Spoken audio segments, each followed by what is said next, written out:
amigas e amigos. Está no ar o TVE Entrevista. No programa de hoje eu converso com Jerônimo Rodrigues, o governador da Bahia. Baiano de Aiquara, cidade que fica a 300 quilômetros da capital baiana.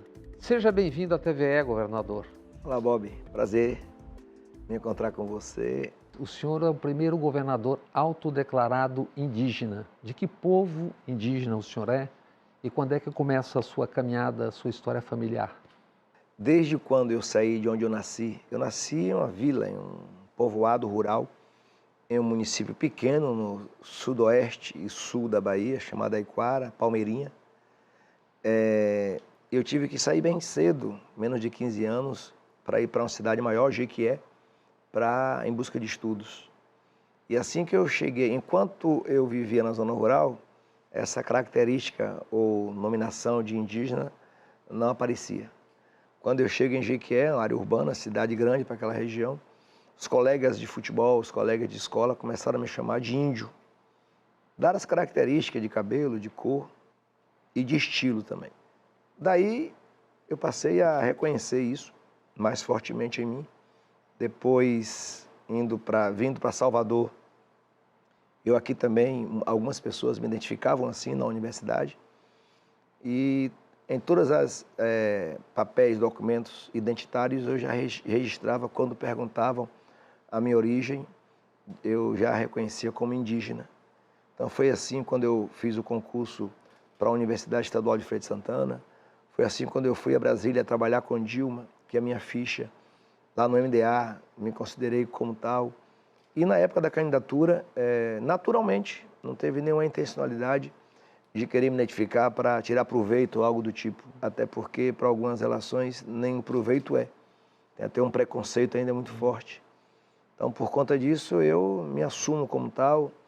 E a minha origem é ali do sul da Bahia, que são os Tupinambás. Tupinambás, que Então, tem um do Babau do lado, tem outro lado de Valença. Perfeitamente. Você pega os dois lados ali. É então, os Tupinambás é que eu me identifico como originário desse povo.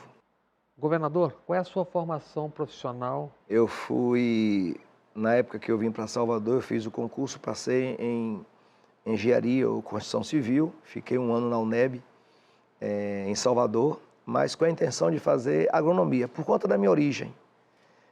No ano seguinte, eu consegui passar em duas universidades. Passei na UNEB, em Juazeiro da Bahia, e passei também em agronomia para a UFBA, que era a Escola de Agronomia da UFBA, em Cruz das Almas. E minha opção foi por Cruz por conta, não foi por ser federal, ser estadual, foi por conta inicialmente do movimento que existia, mas da proximidade da minha família.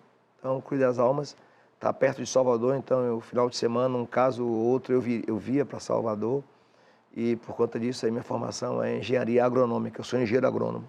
E a política, quando é que começa, independente de cargos, etc., como é que foi? Teve alguém, a caminhada foi como? Já começa lá em Jequié, principalmente em Jequié, com o movimento religioso das comunidades de base, dos grupos de jovens. Então ali eu começo a participar da militância, envolvendo muito mais um campo religioso, comunitário. Depois, em Cruz das Almas, já na UNEB, em Salvador, já o movimento estudantil, DA, o diretor acadêmico. Quando eu vou para Cruz, isso aí se fortalece. Eu fui de Federação Brasileira, da FEAB, movimento estadual, regional, DCE da UFBA, participei. Aí eu já me encaixo mais com relação com os partidos políticos. E aí é que me identifico mais fortemente, desde Salvador, com o Partido dos Trabalhadores. Me filio aqui em Salvador, mas eu tenho muita influência das minhas duas irmãs. Uma comunista, do PCdoB, Rita, foi vice-prefeita em Jequié, vereadora, e outra, Martinha, que também é vereadora em Salvador e tinha uma relação sindical naquele momento, trabalhou no Sintel, nos telecomunicações, então essa relação me orientou muito na política. Depois, como estudante, eu tive autonomia de poder fazer minhas escolhas. E na política profissional, já cargos, qual foi a caminhada? Começou onde, seguiu onde? Olha, eu comecei no meu município, em Aiquara. Por incrível que pareça, quando eu me formei em agronomia, o prefeito de Aiquara me convidou para ser secretário municipal de desenvolvimento econômico, pegando aí a parte de agricultura. E engraçado que ele era de um partido que não era da nossa aliança, da nossa aliança política. Eu era do PT já, mas o partido que ele militava não era oposição aqui na Bahia. E o que é que acontece? A confiança que eu tinha, a amizade que eu tinha com ele me deu um cargo. Daí eu já assumi como secretário municipal lá de Aiquara. Depois eu vim para... Com que idade? Eu tinha 24, 25 anos. Depois eu vim para uma oportunidade de fazer meu mestrado, negociei com ele, fui ser professor do ensino básico lá em Aiquara para compensar os 2 dias que eu tinha que ir para Cuidasalma fazer meu mestrado em desenvolvimento rural. Eu combinei com ele que eu compensava isso noites no município pequeno, não tinha professores de química, de física, de biologia, então eu trabalhava durante o dia, compensava essas noites para dar a carga horária para eu poder fazer o meu mestrado em Cruz das Almas. Depois apareceu uma oportunidade em uma entidade não governamental que captava recursos estrangeiros para poder, primeiro, uma luta muito forte com o semiárido brasileiro, ali em Feira de Santana, e a região do Sisal, depois a própria pauta do trabalho escravo no Sisal, trabalho infantil, que é o Movimento de Organização Comunitária, o MOC. E eu, nesse momento que eu fiz o concurso para o MOC, surgiu a oportunidade para que eu coordenei a parte de políticas públicas. Eu abri um concurso, a vaga na Universidade Estadual de Feira de Santana, a UFES. E ali eu fiz o concurso e passei. Então, durante o dia, eu trabalhava na região ali pelo MOC e à noite, 2, 3 noites, a carga horária não era dedicação exclusiva. E final de semana, nos sábados, eu cumpria minha função de professor universitário. E sou de lá até hoje. Eu sou professor da Universidade Estadual de Feira de Santana, do Departamento de Ciências Sociais Aplicadas. Bom, depois daí, em 2007, quando o senador Jacques Wagner ganha, hoje senador, mas governador, ganha as eleições na Bahia, eu fui convidado para trabalhar na ciência e tecnologia. Eu fui assessor especial de um secretário. Depois eu fui também assessor especial já no planejamento, ainda com Wagner, Walter Pinheiro. Lá foi Ildes, aqui foi Walter Pinheiro. E em 2011 eu fui a Brasília a convite do ministro Afonso Florense, ministro do Desenvolvimento Agrário, e eu fui secretário nacional do Desenvolvimento Territorial. Cheguei a ser secretário executivo do Ministério por um período. E em 2014, hoje o ministro Rui Costa, na época candidato a governador, na sequência de Wagner, eu fui convidado para coordenar o programa de governo do Rui Costa, 2014. Ganhamos as eleições, ele me convidou para assumir, para ser o primeiro secretário de uma secretaria recém-criada de desenvolvimento rural, o equivalente ao MDA. Em 2018, ele pediu que eu me afastasse para poder coordenar novamente o programa de governo dele. Coordenei, eleito o governador Rui Costa na época. Aí ele me deu a função de secretário estadual da Educação. Assumi a função e aí, em 22, saí candidato a governador, acompanhado por esse grupo que vem desde 2007. O senhor fez mestrado em Ciências Agrárias. O Brasil tem uma bomba relógio, que na verdade já estourou, que é o uso de agrotóxicos. Segundo a FAO, em 2021, o último número conhecido são 780.870 toneladas de agrotóxico. Eu pergunto, como é que está essa questão na Bahia, que tem o oeste, tem a soja, que tem o glifosato, que é um problema do mundo, etc. Como é que está isso? Como é que está sendo conduzido isso aqui? Existe uma demanda internacional pela pressa na produção de alimentos. E o mercado resolveu lá atrás desenvolver ciência, pesquisa, que acelerasse esse processo. As fronteiras agrícolas que nós celebramos, quer dizer, o Brasil celebrou, o mundo celebrou, ele vem acompanhado de muitos prejuízos. Não é apenas na mesa que chega o produto com veneno que atrapalha. Na produção você já tem uma quantidade de trabalhadores que manuseiam esses recursos, seja na aspersão superior para a parte aérea da planta, ou na contaminação, na labuta, na preparação desse material. Então, é um modelo. E o modelo não é só na mesa de quem se alimenta. O modelo também afeta quem produz. Então, o mundo hoje tem umas 4, 5 grandes pautas necessárias de serem enfrentadas. O combate à fome, a transição energética, a guerra, o desemprego e a produção de alimentos de verdade, comida de verdade. Eu acredito que esse modelo está se superando por conta da exigência de um mercado que quer comer melhor, que quer se alimentar bem. E por conta disso, já viu que o prejuízo é global. Não é apenas de um oeste, não é apenas de um norte. Nós temos consequências gerais. É claro que nós que estamos ali na ponta, a gente sofre, padece mais. Mas eu tenho enxergado isso como um movimento que às vezes a gente não consegue ir de encontro quando o movimento é nacional. Eu espero que a gente possa superar isso com a educação ambiental, com um currículo que possa ensinar a gente, ao brasileiro, a cultivar comidas de qualidade, alimentos de verdade, que inclusive vai gerar renda e emprego, não vai demitir ninguém. Agricultura familiar. Então, a agricultura familiar que eu trabalhei tanto no Ministério quanto no governo do governo Rui Costa, eu aprendi cada vez mais que nós tiramos, na verdade, essa agricultura do esquecimento. Ela não existia. Nós conceituamos o que é agricultura familiar. Existia uma cultura, um conceito de quem vivia no campo, produzia para se alimentar ou dar subsistência, e era suficiente para aquele conceito. Nós enxergamos ali um potencial forte de proteger o meio ambiente, de dar qualidade de vida àquelas pessoas para terem comida boa na mesa e ainda ter o excedente que servirá para abastecer as mesas da cidade e gerar renda no campo. Então, nova dinâmica. Nós temos 417 municípios. Nós temos aí 380 municípios, que são municípios com a força rural muito, muito intensa. E esse rural, em um caso ou outro, divide a responsabilidade com o agro, o grande. Mas na sua grande maioria, Bob, são de pequenos. Nós somos o estado com maior quantidade de propriedade da agricultura familiar. São 700 mil propriedades. Então, você imagina a força que tem.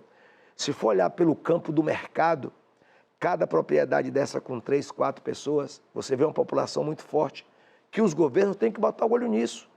E como é que bota o olho nisso? É garantindo estradas, comunicação, conectividade para o campo, incorporar educação do campo para que como eu, não precisasse sair de um mundo rural para poder procurar uma escola de qualidade na área urbana. É preciso garantir tecnologia de produção. Não tem por que a gente ficar ainda no cabo da enxada, no facão, nas coisas grosseiras. Esses equipamentos servem para coisa pouca. Mas é preciso chegar com tecnologia. E mais, é necessário que a gente incorpore como um reconceito a capacidade que esse público tem de exportação do seu produto. Nós já vemos hoje cervejas produzidas com produtos que nem sequer era da pauta nossa, como umbu, licuri, sabe? Nós vemos chocolates, nós vivemos um conceito desde a colônia, que o Brasil vende cacau para fora, amêndoa, vende amêndoa e compra chocolate, vende algodão em pluma e compra tecido. Agora, um desafio nosso, nós vamos continuar vendendo vento e sol, ao invés de a gente criar uma própria estrutura na Bahia, que a gente possa atrair a indústria ou o campo produtivo, para que mesmo que a gente exporte energia eólica e solar, mas que a gente possa garantir que na Bahia a gente possa ter indústria na ponta lá onde está sendo gerada a energia eólica e a energia solar. De norte a sul, o Brasil, talvez por um boom ou algo do gênero, está tendo uma degradação dos planos diretores em quase todas as cidades, Porto Alegre, Belém, Fortaleza e tal. Salvador não é diferente.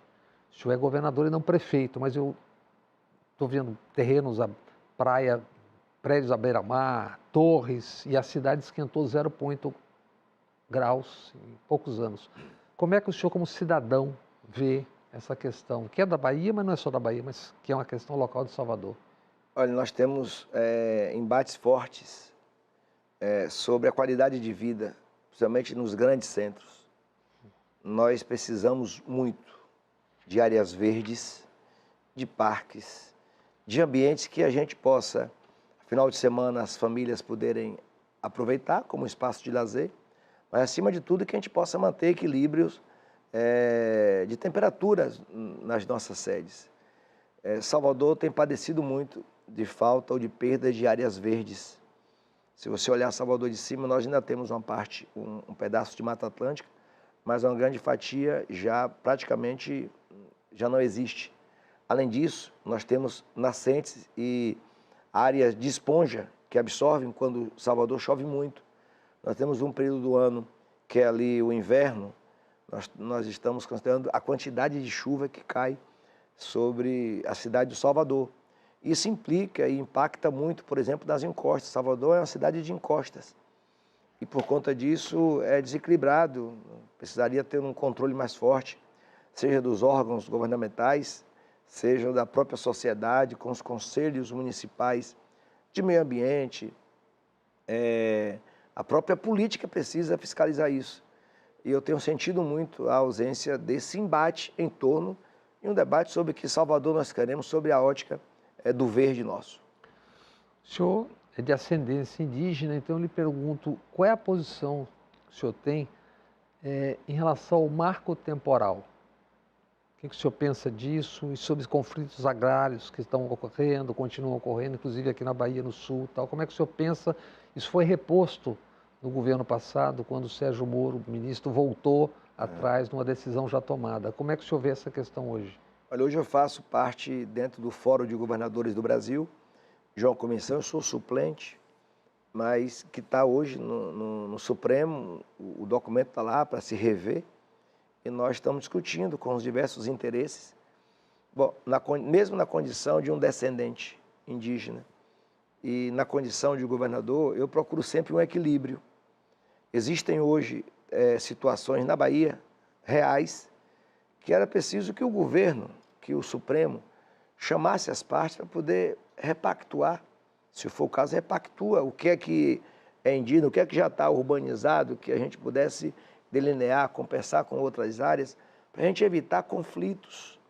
Conflito não é bom nem para o branco, nem para o indígena, nem para o não indígena. Mas é também muito difícil para gestores, sejam municipais, que tem municípios que tem prefeitos que sofrem com a situação dos conflitos, para não só a mim enquanto governador, mas outros governadores que virão depois de mim, e para o governo federal, e para a imagem nossa lá fora. Então, a minha postura frente a essa comissão é que a gente pudesse regrar o que é que nós podemos regrar a partir do marco, aquilo que não volta atrás, mas se nós desenhássemos um plano onde existem áreas de interesse, inclusive para a economia local, para demonstração, para divulgação de pontos estratégicos de turismo, mas que nós pudéssemos equilibrar entre a comunidade indígena e a comunidade não indígena, para que a gente pudesse equilibrar. Meu pensamento sempre foi esse. Não adianta radicalizar querendo que áreas que hoje estão já urbanizadas possam retirar aquelas populações, investimentos de hotéis, repactuar inclusive no trato e no cuidado de quem já está ali, para garantir a preservação, para garantir inclusive a relação diplomática e fiel com as comunidades ancestrais. Vamos falar um pouco de desigualdade, Brasil, Bahia. Acabamos de sair de segunda vez do mapa da fome, pela primeira vez desde que é medido o desemprego 5,88, mas ao mesmo tempo o Brasil tem 50 bilionários e 212 milhões de brasileiros e tem essa proposta que gerou uma grande crise de diminuição de não pagamento de imposto até 5 mil ou 7 mil. Como é que o senhor vê essa questão? Como é que o senhor vê isso embaixo? O senhor viaja muito pelo Estado. Como é que isso chega embaixo, se é que chega, e como é que chega no topo, nas coberturas em cima? Olha, eu acho que o que está acontecendo agora, quando o Lula foi enfrentado por um eleitor que não queria o Lula, é que esses eleitores já sabiam que o Lula estava colocando no seu programa de governo que iria tirar a taxa de imposto de renda de população que ganhasse até 5 mil, mas iria sobretaxar os ricaços. Então já estava exposto em um programa de governo. Não é novidade. E, inclusive, tanto não era novidade que muitas pessoas que tinham a sensação de que o Lula iria melhorar o país, mas tinha em si aquele valor que era o medo e o receio da sobretaxa sobre os ricaços. Bom, a minha origem não é de riqueza, eu sou de origem de família humilde. Meu pai era vaqueiro, minha mãe era costureira. Então eu tenho um lado nesse campo. E eu sei o que significa a pobreza, e eu sei o que significa a gente pagar impostos, diversos impostos, enquanto a gente vê alguns outros que poderiam pagar, ou pagar menos, ou pagar igual, ou nem pagar. Então isso está claro, é um riscado no chão e não é rico contra pobre. E isso chega embaixo e... Muito, muito.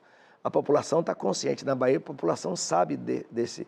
E repito, não se trata de dividir dois Brasis, porque nós estamos, até proporcionalmente, são 50, são 100 pessoas que estão nessa condição em relação a milhões de pessoas. Tá? E o que é que causa isso? A consequência disso, a consequência é justamente a gente encontrar desempregados, porque o recurso não circula, o dinheiro não circula, a moeda não circula.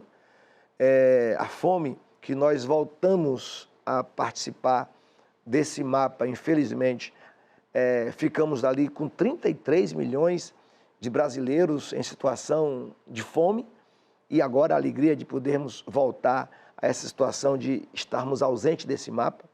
Bob, eu sou um governador de uma Bahia sem fome. Eu quero me afirmar como um governador de um Brasil sem fome. O senhor tem dados disso hoje? Como é que está? Na Bahia? Na Bahia, nós tínhamos aproximadamente 2 milhões de baianos, e com esses dados agora, um pouco mais de 1 milhão de pessoas saiu dessa situação de insegurança alimentar. Nós ainda temos aí 850 mil pessoas, são os dados que o IBGE nos apresenta, mas a nossa missão continua. Nós estamos fazendo, de um lado, aquela ação emergencial, de distribuição de cesta, de fortalecimento dos programas de bolsa, mas, no paralelo, investimentos na área de geração, produção de mais alimentos, o Plano Safra agora. Aqui na Bahia são quase um pouco mais de 4 bilhões de investimento para crédito, e nós entramos com máquina, com cooperativas, com agroindústria. Então, nós temos uma ação efetiva, uma ação sustentável, intencional, para que a gente possa retirar com emergência a situação das pessoas que passam fome e mantê-las nessa situação. Não vale a pena a gente poder correr o risco de qualquer desnível na caminhada, a gente poder voltar todo mundo. Tem que ser uma ação sustentável e a gente poder sair do mapa da fome de forma sustentável e efetiva. Tem uma outra questão ligada à desigualdade, que é a saúde. No Brasil, até classes médias e classes médias altas têm sofrido muito com a questão dos planos de saúde, cada vez mais. E, se eu não me engano, o senhor lançou um plano há pouco aqui, o PAC das Soluções, com o ministro Padilha, acho que em Juazeiro, né? O que significa isso, para quê, qual é a utilidade, para atingir até quem? Olha, da mesma forma que nós temos pessoas passando fome e que nós temos que tirar na emergência e fazer uma ação para que ninguém entre, na saúde também é assim. Nós temos um déficit no Brasil, é o SUS. Ainda bem que o SUS sustenta essa ação. Nós temos um percentual das pessoas que não fizeram exame, não fazem exame, sequer tratamento. O senhor tem número disso? Temos número. Cerca de 14, 15% da população nunca frequentou... Desassistida. Desassistido totalmente, ou em áreas muito remotas, mas não precisa ser distante. Aqui em Salvador, quando mora numa situação muito periférica, também não consegue chegar. Isso se dá por quê, Bob?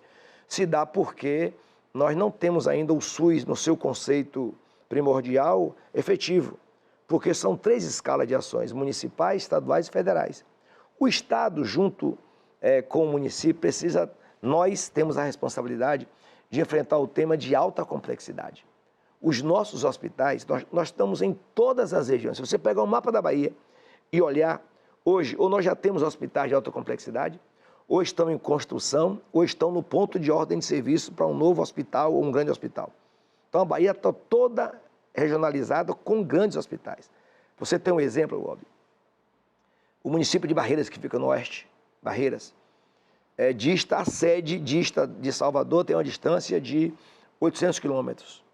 E todos os meses, 800 pessoas entram no ônibus e vêm fazer tratamento de câncer, radioterapia. Eu dei ordem de serviço para a implantação de um acelerador linear, que agora essas 800 pessoas só de Barreira, faltam os outros municípios, farão esse tratamento já em Barreira, essa radioterapia. Então nós estamos fazendo essa compensação. Mas é preciso que a atenção básica, que é de responsabilidade do município, ou seja, é o prefeito que faz a atenção básica, com a unidade básica de saúde, com a unidade de prontidão, agentes, uma UPA, agente de saúde, um hospital municipal. Mas eu não posso ficar aguardando o prefeito fazer. Eu estou indo levando assim, olha, faltam quantas UBSs? Eu vou lhe repassar recursos. Vamos construir, mas eu tenho UBS, não tenho equipamento. Está aqui o equipamento. Eu tenho que fazer uma engrenagem que a infraestrutura dos municípios possa ter essa capacidade de atendimento, para evitar que essas pessoas, lá em Barreiras, eu estava com uma das secretárias de saúde, e lá ela me mostrou que há um mês atrás, o corredor do hospital estava cheio. E naquele corredor... Pessoas. Gente que foi para lá, para um atendimento, não tinha mais suporte, superlotou. Essa rede de hospital de alta complexidade, não é qualquer pessoa que vai, não. Ela é regulada e ela vai para lá mediante uma fila de espera. Mas essa é de porta aberta. Então as pessoas se sentem mal e vão lá. 90% daquelas pessoas, 93% das pessoas que estavam lá naquele dia, eles têm uma coloração para identificar o grau da situação. Leve. Era verde, azul e amarelo. Não era para estar naquele hospital. Inclusive com risco de não ter necessidade, mas ter infecção. Aquilo era para estar numa UBS, numa policlínica municipal, no hospital municipal, numa UPA. Então, mas como há uma situação de descrédito na região, de que talvez a UBS não responda, a UPA não responda, eles aí vão ao hospital. E o que é que faz? Aquelas pessoas estando naquele corredor, me impossibilita de poder entrar com uma pessoa que deu uma parada cardíaca, teve um derrame, porque é de alta complexidade. Então, nós estamos fazendo o quê? Atacando para ver se a gente consegue pegar na mão do prefeito e da prefeita e preparar a rede da atenção básica para que a gente possa esvaziar os hospitais. A intenção nossa é a gente zerar. Na verdade, o zerar não existe, porque sempre vai ter alguém esperando, mas de acordo com o caso ser mais grave, a gente acelerar com a maneira regulada de saúde. Ainda consequências da desigualdade do Brasil. Num discurso histórico na Constituinte, o Ailton Krenak diz que o Brasil foi construído com banhos de sangue indígenas. Se calcula que entre 2 e 7 milhões morreram. A escravização, 4 milhões e 800 pessoas, 1 milhão e 800 morreram só na travessia. Isso cria uma cultura. Nos últimos 40 anos, o Brasil tem 2 milhões de homicídios. Nos últimos 40 anos. A Bahia teve uma queda nesse primeiro semestre de 7,3% nas mortes violentas, mas ainda é o segundo estado que mais mata. 5 cidades estão entre as 10 com mais mortes e 9 entre as 20. Os motivos, obviamente, são vários, um deles é a de igualdade, mas qual é o caminho para se sair disso? Não só aqui, mas aqui, já que nós estamos falando aqui. Primeiro, Bob, além da situação de polícia, existe uma ação a ser feita, como nós temos aqui, criamos o programa Bahia pela Paz. O Bahia pela Paz, antes de se falar em polícia, nós queremos fazer com que aquelas comunidades que são violentadas, que o tratamento, aquela comunidade é violenta, ela é violentada, ela não tem escola, ela não tem creche, ela não tem saúde por perto, ela não tem espaço de lazer. Então, Bahia pela Paz, fizemos um levantamento de quais são, nesses municípios, as comunidades mais violentadas, e nós estamos chegando com uma base de ação, levando ali a área de assistência social, educação, saúde, cultura. O Estado? O Estado. O Estado está entrando? O Estado está entrando. Tá? Fazemos a parceria com o município e a gente instala naquela comunidade onde os indicadores estão elevados, para a gente criar um ambiente de confiança na figura do Estado através desse tipo de trabalho. Levamos ali agentes, que são alguns da própria comunidade, que já detêm a confiança local, e a gente cria um ambiente favorável à geração de emprego, geração de cultura, o Bahia pela Paz. Mas é claro que a polícia precisa entrar com a força que a polícia tem que ter. garantindo o respeito a direitos humanos, garantindo o respeito à Constituição. Não quer dizer que a mão forte do Estado tenha que fazer qualquer tipo que não seja o respeito aos direitos humanos e à Constituição. Nesse caso, nós estamos falando de concurso público para policiais. Nós estamos, nesse momento, com 4.000 policiais militares sendo capacitados, para além do que nós já temos. 2.000 entrarão em janeiro, segundo semestre de 26 entrarão mais 2.000, e mais concursos, não só na Polícia Militar, mas na Civil, na Prisional, na nossa Polícia de Presídio. Então, toda essa ação de pessoal, nós estamos usando, Bob, um recurso de inteligência muito forte, com câmera de reconhecimento facial, câmeras... Fundamental a inteligência, né? Muito. Olha, nós chegamos agora, neste mês de agosto, setembro, nós chegaremos a 2.000 pessoas presas só por reconhecimento facial. Então, sem nenhum tiro, sem nenhuma bala, sem nenhum tipo de abordagem mais grave. Capta na câmara, a polícia chega, pega essa pessoa e devolve à justiça. Se não tivéssemos esse recurso, nós teríamos aí 2.000 pessoas, nesse período de 7 meses, 8 meses do ano de 2025, soltas. Alguns com penas, digamos assim, com crimes leves, se assim possamos dizer, mas pessoas do crime pesado. Agora, Bob, para mim, o motivo mais forte e que a polícia e que a inteligência tem que nos ajudar é para descapitalizar o crime organizado. Porque nós chegamos agora, vamos chegar daqui a pouco a 60 fuzis presos. A Bahia não produz, não tem indústria de armas, drogas. Por mais que a gente encontre ali, a gente desmonta laboratório de drogas, não é o forte da Bahia ter laboratórios de drogas.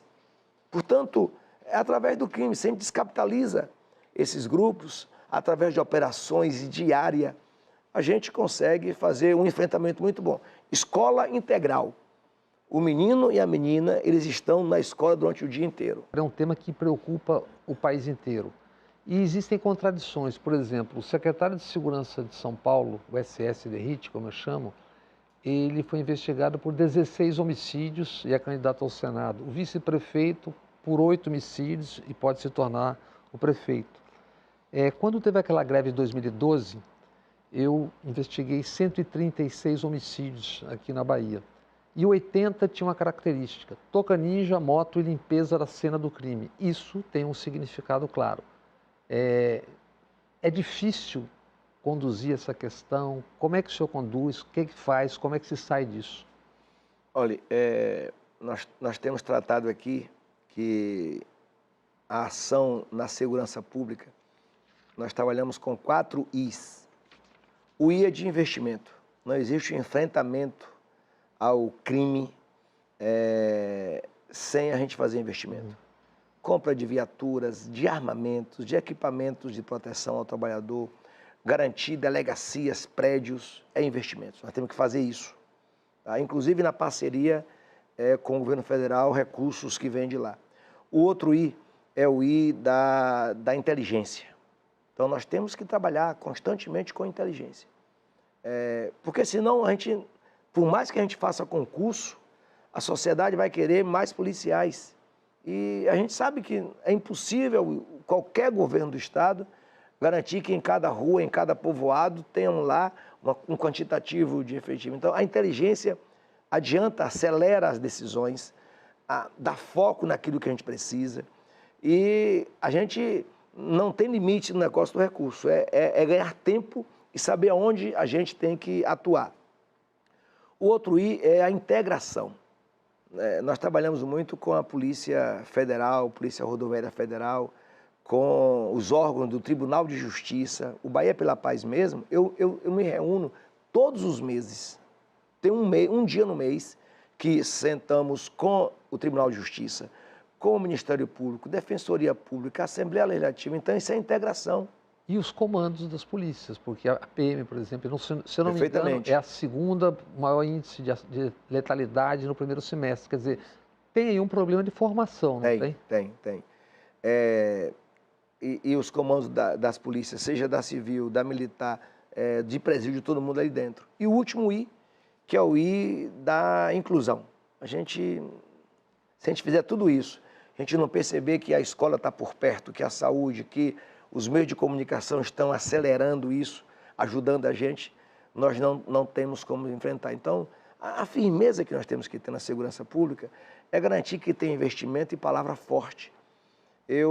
A gente sofre por conta desse movimento nacional e internacional. Da mesma forma que a gente tratou aqui, Bob, de que o tema da transição energética é internacional, o tema da paz é internacional, o da fome é um tema internacional, a segurança pública é um tema internacional. Fronteiras? As coisas não nascem em cada município, em cada estado. As fronteiras, tanto entre os estados como entre os países. Nós sabemos como é que funciona a fronteira amazônica. A PCC é uma multinacional em Da mesma 63 forma. países, se eu não me engano, 72 facções atuando no país, com ramificações no exterior. Pois é, e eu acredito muito que a comunicação também pode contribuir muito com a gente. Nós temos tido uma programação televisiva que, ao meu ver, às vezes estimula bastante, mostrando sangue, as pessoas ficam horas naquela cena e, às vezes, vulgariza a imagem. A gente vê uma pessoa caída no chão, sangrando, ou por um ato de um policial, ou por um ato de uma pessoa, e aquilo vai virando motivo de a gente poder ir lá assistir. A gente vulgariza as ações, ao invés de a gente poder se tornar, se indignar com a imagem e fazer um movimento contrário. Normaliza. Desigualdade e os porquês e os paradoxos. Pelo quarto mês consecutivo, a Bahia liderou empregos formais no Nordeste, 14.335 novos postos, segundo o CAGED, e com 59 mil empregos formais de janeiro a maio. Mas o grande problema no Brasil todo parece ser a informalidade e os níveis de precarização. 51% da população, se eu não me engano, é trabalho informal. Isso tem a ver com uma coisa muito ampla. Claro. Uma lógica de empreendedorismo, etc. Qual é o caminho para isso? Olha, o movimento internacional tem pregado muito isso. Pessoas, inclusive, em alguma situação, digamos assim, mais qualificada, ele opta por uma situação mais livre da carteira assinada ou de um compromisso de horário.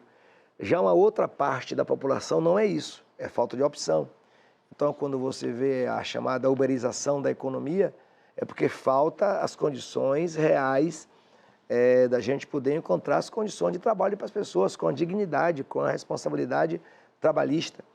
Nós aqui tivemos a oportunidade de termos Wagner, que foi ministro na época do trabalho, e lá, na época ministro, se criou uma política de trabalho decente. E nós implementamos aqui, quando o senador, na época o governador Jacques Wagner veio ser governador da Bahia, criou-se aqui uma agenda do trabalho decente, com fiscalização, com estímulo, com incentivos. E a sensação nossa é que é uma corda muito esticada. O capital se movimenta em torno dos interesses, da lucratividade, do retorno do capital, e a classe trabalhadora fica se moldando. Então é um movimento que não depende apenas de um prefeito, de um governador. Movimento nacional, nós aqui temos só que puxar para a formação profissional, para que a gente possa enfrentar essas precariedades com pessoas que possam ter bom currículo. Nós encontramos agora, Bob, um debate muito forte, que a gente precisa refletir sobre isso. Começou a acontecer um movimento dizendo que a culpa é de faltar mão de obra, porque aqui em algumas comunidades, em alguns municípios, a gente não encontra mão de obra já para algumas funções. Por causa do Bolsa Família. Quer dizer, quanto é que paga para alguém se o Bolsa Família de R$600 é melhor do que o salário? Não dá para a gente imaginar isso. E agora, só para você ter noção, a Bahia, nessa saída do mapa da fome do Brasil, nós tiramos 1 milhão. 150 mil pessoas, quase 200 mil pessoas, também saíram do Bolsa Família. Saíram do Bolsa Família. Por quê? Porque melhorou a renda. Então, essas 150 mil pessoas, 200 mil pessoas, não estão presas a esperar R$600. Veio uma possibilidade. E, às vezes, as pessoas ficam pregando que se sair não volta mais. O programa é aberto. Se a pessoa saiu por um emprego e lá na frente descapitalizou, perdeu o emprego, ele pode voltar. Índice do IDEB, Desenvolvimento da Educação Básica, dados do MEC em 2004 relativos a 23 e comparado com anos anteriores. Segundo o MEC, houve avanço pelo 3º ano consecutivo. De acordo com o IDEB, para os anos iniciais, do fundamental A Bahia está estável, isso tem a ver com prefeituras. Já nos finais, sexto e nono, melhora segundo o MEC. O estado registrou 4,2 pontos, no ensino médio, 3 pontos. A Bahia, mesmo assim, mesmo melhorando, está em 22º entre 27. Qual é a meta do IDEB e como chegar, em que tempo o senhor imagina? Olha, o movimento de indicadores de educação, eles são lentos e não existe mágica para isso. E outra coisa, a educação do ensino médio tem dependência direta com o que os municípios ofertam. Porque o Estado oferece os 3 últimos anos da educação básica, primeiro, segundo e terceiro, do chamado segundo grau. O resto é município. O segundo grau, como a gente fala, o nível médio, ele recebe a matéria-prima, vem do Fundamental 1, que é da prefeitura. Se eu, Bob, se eu não tenho uma educação infantil boa, o Fundamental 1 já começa precário, o Fundamental 2 precariza mais ainda. Tem um caso ou outro que compensa, mas a gente vai receber essa matéria-prima desses meninos e meninas que não estão lapidados o suficiente na língua portuguesa, na matemática, na biologia. Então, o segundo grau, o nível médio, ele passa a ser uma tentativa de compensação para... Funil, né? É o funil. Imagine como é que essa turma nossa chega na universidade. Eu passei por isso. Eu não tive creche. E eu sei o quanto a falta de uma creche em minha vida foi ambientação social, muito. Inclusive. Você não cria relação ambiental, você já não começa a pegar no lápis ou numa caneta, os garatujos chamados que você já não consegue fazer. Você pega um nível fundamental 1 com toda essa precariedade. Agora, saiu o resultado da alfabetização. Nós sabemos que a alfabetização é de responsabilidade dos municípios. Mas mesmo assim, Bob, eu não vou ficar culpando o município.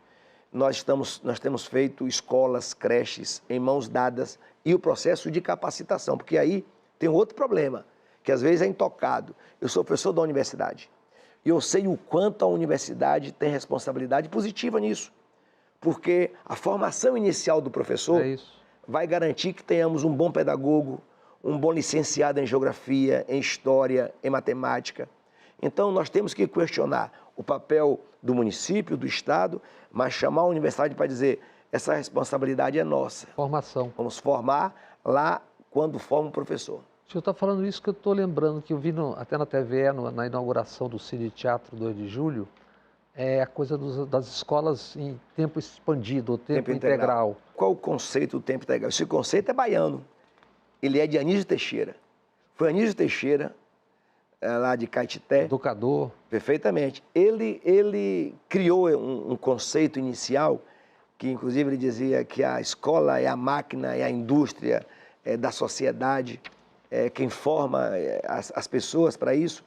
Só que ele naquele período, olha a inteligência dele, ele pensou que para a formação profissional, o estudante ele tinha que ficar mais tempo na escola. Hoje, a gente extrapolou isso, é mais do que a formação profissional. É a formação cidadã, inclusive para o esporte, para a cultura, para o lazer. Nosso modelo de escola, Bob, hoje nós entregamos, que nós só no meu governo nós já chegamos a quase 200 escolas desse tipo. São escolas que têm teatro, quadra coberta, campo society, tem restaurante, tem laboratórios, salas com ar-condicionado. Então, por que isso? Porque no passado, na minha geração, se alguém dissesse que eu teria que passar de 7h30 da manhã até 4 da tarde na escola, era castigo. Porque a escola não tinha as condições. E não se trata de castigo. Nós temos que ter uma boa estrutura, tem que ter um profissional da educação preparado, bem remunerado, com as boas condições de trabalho. O salário aqui é 4.900. Esse é o básico, a gente está acima do piso. A gente aqui paga acima do piso. Tá? Então, se a gente tem essa estrutura, o estudante que chega às 7h30 da manhã, ele toma um café, vai para a sala de aula, ele passa a manhã toda ouvindo bem a aula, aprendendo. Meio-dia tem almoço. Na parte da tarde, ele vai fazer aquilo que a gente chama de dever de casa, que é um reforço. Se ele levar para casa, nem sempre o pai ou a mãe vai acompanhar. Ele na escola, ele tem uns colegas, tem um grupo. Nós criamos aqui uma figura de monitores. Nós pegamos os meninos e meninas com as melhores notas de matemática e língua portuguesa e damos uma bolsa para que ele possa ganhar aquela bolsa, aquela ajuda de custo, ajudando os colegas ali nas dúvidas, tirando dúvidas. É um monitor. Nós criamos aqui o Educa Mais. O que é o Educa Mais? A gente contrata ex-estudantes ou gente da comunidade, por exemplo, um capoeirista da comunidade. Ele é chamado para a escola para ele poder dar aula de capoeira. 1 hora e meia durante o dia, para a gente complementar a carga horária com esporte, com cultura, com dança. É assim no interior, ao invés da capoeira, possa ser que lá tenha um sambador que vai dar aula de cultura, de arte para aquela comunidade. Ele é um profissional, vai receber uma ajuda de coisa, alguns até já fazem isso, voluntariamente. Esse tempo da escola expandido é o tempo que nos garante, primeiro, o estudante está fora da sala de aula, quando ele está fora da escola, ele corre o risco de ser convidado pelo crime. O crime vai buscar ele. Se ele estiver na escola, ele está protegido. Então é uma proteção devida, sabe? É um cuidado, é um zelo que nós temos com eles. E ali dentro, ele cria gosto pela escola, ele cria gosto pela educação.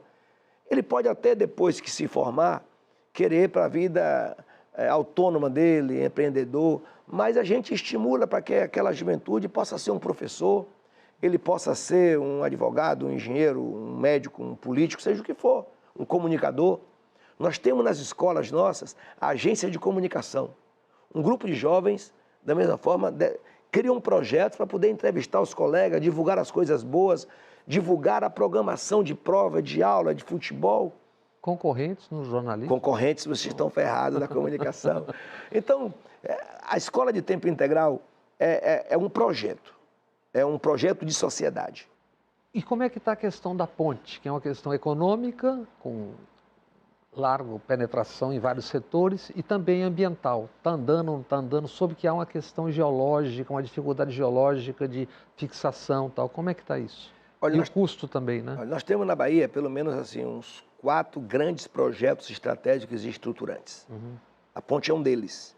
Mas a ferrovia Fiol é uma linha férrea que liga o Porto Sul, Ilhéus, segue até sudoeste, oeste, ultrapassa ainda os municípios do Matopiba. Para a gente poder garantir entrada de insumos, saída de produto, de minério, etc. Então esse é um projeto, estava previsto inicialmente para 2026, teve atraso, é possível que em 2027 a gente possa ver esse percurso. Inclusive esse mesmo percurso é a transoceânica, que tem se colocado com a possibilidade de chegar até a China. Parece que o Trump não está gostando muito. Não está gostando, mas são projetos que estão à mesa e a Bahia é berço também dessa ação. Um outro projeto estruturante é a possibilidade que a Bahia tem de ser hoje a primeira geradora de energias renováveis. Nós somos de energia eólica primeiro, energia solar nós estamos ali chegando próximo. A expectativa nossa é que em mais 1 ano ou 2 anos a gente possa liderar isso com folga, pelo potencial que nós temos. O governo Wagner apresentou, em parceria com o Sinai Cimatec, com a Federação das Indústrias, uma encomenda para a Universidade do Sinai, um estudo, um mapa, um atlas, que apresenta o potencial da energia eólica. Então nós temos um mapa. O Rui, quando chegou, atualizou esse mapa e encomendou o mapa da energia solar. Eu, quando cheguei, atualizei os 2 mapas e encomendei o mapa do hidrogênio verde. Então, nós temos um mapa da transição energética para saber onde é que nós temos as regiões potenciais, quais são os corredores, onde é que dá para capitalizar de dia o solar, de noite energia eólica, tudo isso. Então, é uma outra frente muito importante para nós, que é um projeto estruturante. Agora, o da ponte, quero dizer que houve um desafio muito grande. Nós perdemos, Bob, ali principalmente com o mensalão, aquela questão da penalização, ao invés de penalizar quem estava errado, quebraram as empresas. Quebrou as empresas. O sistema do mensalão foi no coração do setor produtivo. Diferente de outros estados que pune os errados, mas protege o emprego, protege os negócios, garantindo assim o desenvolvimento. Nós perdemos. O senhor está se referindo ao Petrolão e à Lava Jato, né? A Lava Jato e Petrolão, né? Nós perdemos a oportunidade de ver hoje a indústria da construção civil potente, como era na época. Aqui na Bahia, por exemplo, tivemos o AES, a Odebrecht, empresas que tinham um nome Atuando em 25 países, 24 países. Você imagina se nós tivéssemos essas empresas, se nós haveríamos de necessitar de qualquer outro tipo de empresa, chinesa, europeia, não tinha. Podia até perder uma concorrência, mas a gente tinha potencial para apresentar empresas com esse porte. Portanto, o edital foi ganho pelo consórcio chinês e nós tínhamos que respeitar pelo potencial e pela capacidade que a indústria da construção civil tem na China, fazendo túneis submarinos, pontes sem tamanho, negócio belíssimo, fantástico. Mas a cultura chinesa requer um trato na negociação. E outra, posso dizer que a pandemia também, o Rui chegou a assinar o contrato com o consórcio chinês. Depois da pandemia, encontramos desafios nos preços de mercado de cimento, do aço, as taxas de juros, mão de obra, tudo isso elevou. E houve necessidade de uma equalização dos valores que ali estavam. O puxa-estica do governo, do consórcio chinês, o Lula ajudou bastante, o Rui Costa, os embaixadores, para tentar chegarmos a uma solução. Aqui na Bahia, tivemos uma atitude inédita do TCE, Tribunal de Contas do Estado, que chamou à mesa uma mediação da negociação das duas forças. O Estado não abria mão, o consórcio não abria mão, o TCE chamou a responsabilidade, mediou, chegamos a um termo, o governo assinou, o consórcio assinou e teve realmente, na sondagem, ao longo da passagem, encontrou-se, me parece, uma rocha mole, algo do tipo. Isso, tem que fazer uma espécie de garra para ir ao lado. O que influenciou, inclusive, no tempo. Enfim, nós chegamos à novidade agora que o consórcio fala é que, ao invés de ser por balsa, vão fazer uma ponte paralela para que facilite e adiante o transporte e chegar ao material devido nos locais devidos. Depois essa ponte ela é desmontada e a outra ponte... Agora, nós temos um compromisso, Bob, que é o diálogo com o movimento ambientalista, com os prefeitos, tanto de Itaparica, Veracruz, Nazaré, Salina da Margarida, que são os municípios que vão receber a maior carga, mas não é só aí, tem todo um trajeto. Não é uma ponte que liga Salvador e Itaparica, mas não liga só essa economia. É uma ponte de desenvolvimento. Salvador só tem uma entrada. Essa passa a ser uma segunda entrada. Tem municípios no sul da Bahia, no extremo sul, que vai economizar 150 quilômetros para chegar em Salvador. Portanto, a expectativa da ponte é que a gente possa ter uma ponte aí de 6 anos, a construção dela. Nós estamos nos últimos detalhes. A empresa, nesse contrato agora, tem 1 ano para poder concluir os estudos e o projeto executivo. Então, eu tenho expectativa que ainda esse ano a gente comece a ver já a ação no mar sobre a ponte. Muito obrigado, governador Jerônimo Rodrigues. Até a próxima. Muito obrigado. Foi um prazer falar com você.